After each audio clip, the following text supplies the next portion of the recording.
Toutefois, le projet de loi C-30 jette également les bases pour la création d'un régime canadien de réglementation des valeurs mobilières, auquel le Bloc québécois et le Québec s'opposent fermement.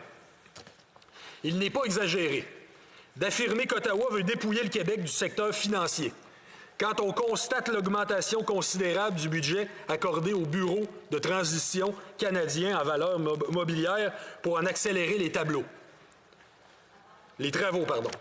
Rappelons que ce bureau a été mis sur pied en 2009 et il vise à établir à Toronto une autorité unique pan-canadienne en matière de valeurs mobilières.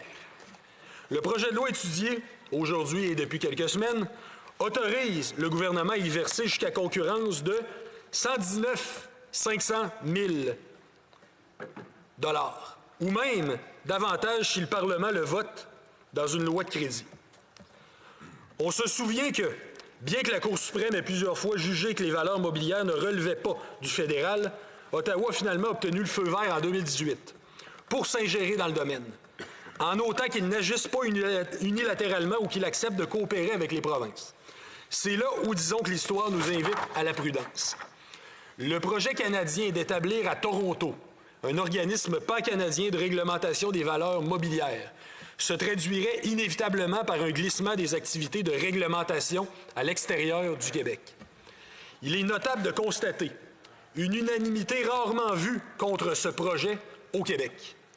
Tous les partis politiques de l'Assemblée nationale, les milieux d'affaires, le secteur financier, le Fonds des travailleurs, tous sont contre ce projet. La liste de ceux qui se sont prononcés farouchement contre cette initiative est impressionnante.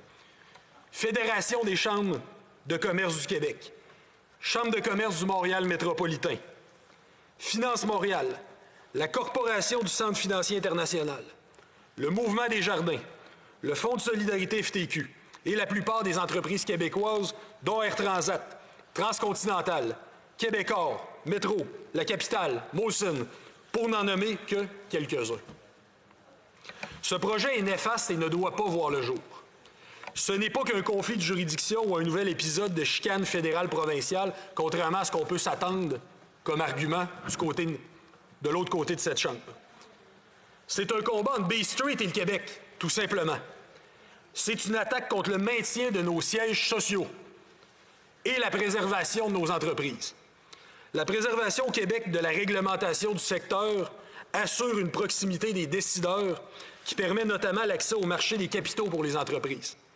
Une autorité des marchés financiers québécoise forte est une condition essentielle au développement et à la vitalité du secteur financier.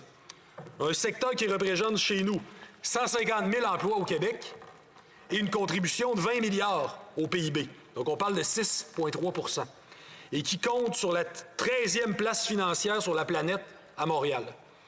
Or, une place financière forte est indispensable au fonctionnement de nos sièges sociaux et à la préservation de nos entreprises.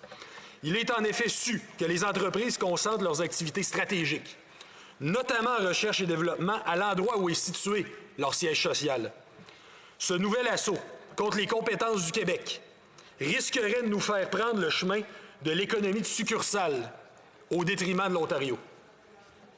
Ce potentiel exode de sièges sociaux risquerait d'avoir de graves conséquences sur tous les plans de notre économie. Puisque les entreprises québécoises tendent à favoriser les fournisseurs québécois, ce qui n'est pas le cas des entreprises étrangères, présentes sur le territoire qui s'appuient davantage sur les chaînes d'approvisionnement globalisées, avec l'impact qu'on devine sur notre réseau de PME, en particulier en région. Et on l'a vu avec la pandémie. Les chaînes d'approvisionnement globalisées sont fragiles et nous rendent extrêmement dépendants de l'étranger. On va continuer à se battre sans relâche contre ce projet de centralisation à Toronto du secteur financier.